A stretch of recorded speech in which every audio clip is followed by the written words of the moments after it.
first question is tell me a little bit about your journey to becoming an author. I've always been a curious, like into writing and reading, read a lot. My favorite place was the Winnipeg Public Library. But I never thought I'd actually be an author. I actually thought I'd be a doctor or a psychologist. So when I moved to Montreal and subsequently to Vancouver, I was just doing social work. And in fact, that's what I've been doing most of my life. But I always wrote on the side. So I kind of decided I'm going to try. Uh, I was reading at slam poetry events, and finally a publisher was like, hey, you should submit some stuff to us. And I kind of thought, whatever, you guys don't mean it. And then someone reached out. And so my first collection, Eat Salt, Gaze at the Ocean, came out in 2020. But otherwise, I'd always been working, and writing was a side of the job, side of the desk kind of thing. Gotcha. And so can you just say a little bit more about what Eat Salt, Gaze at the Ocean is all about? Sure. Mm, Well, I was doing this writing program, the writer's studio at Simon Fraser University, and I had this portfolio that was due.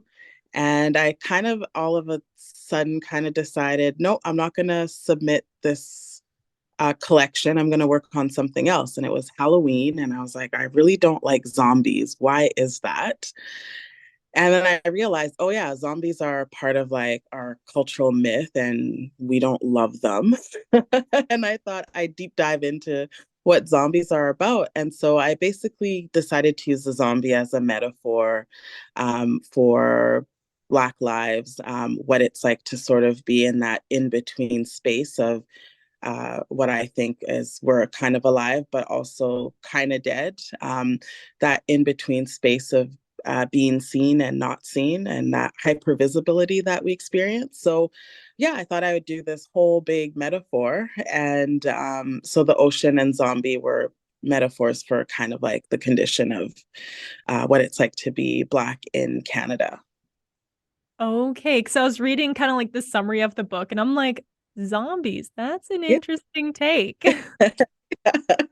I wish I deep dived more. I think I wasn't brave enough.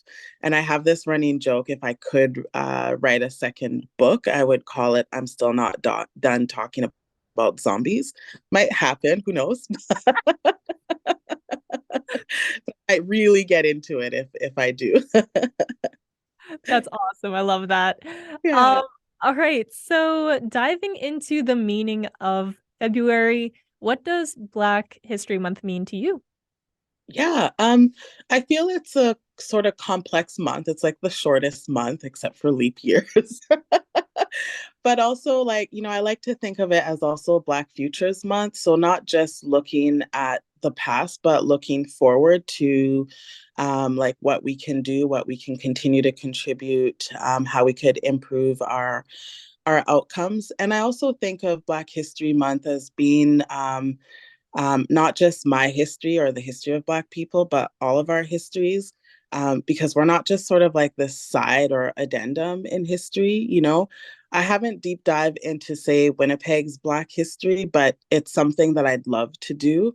And so, what I'm trying to say is that, we all have a part to know about what Black History Month is, knowing how we got here. We didn't just show up in the 70s. Well, some of us did, but generally not all of us did.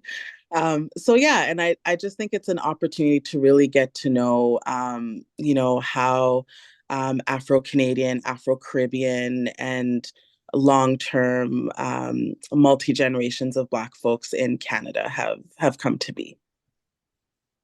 Absolutely.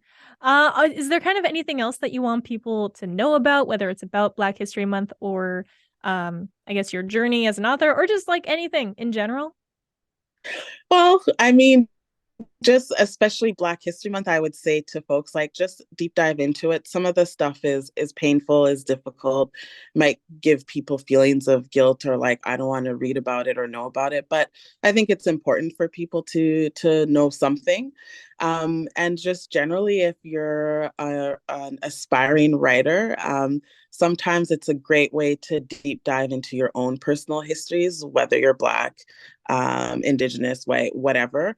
But writing is a great tool to sort of excavate those memories, those memoirs, or just things that might seem kind of mundane, but really mean a lot because we all have personal histories that are quite meaningful. So, Mhm. yeah, Awesome. All right. Well, Junie, thank you. That was all I had lined up for today. thank Thank you. you so much. A pleasure to meet you too, Vanessa. Thank you.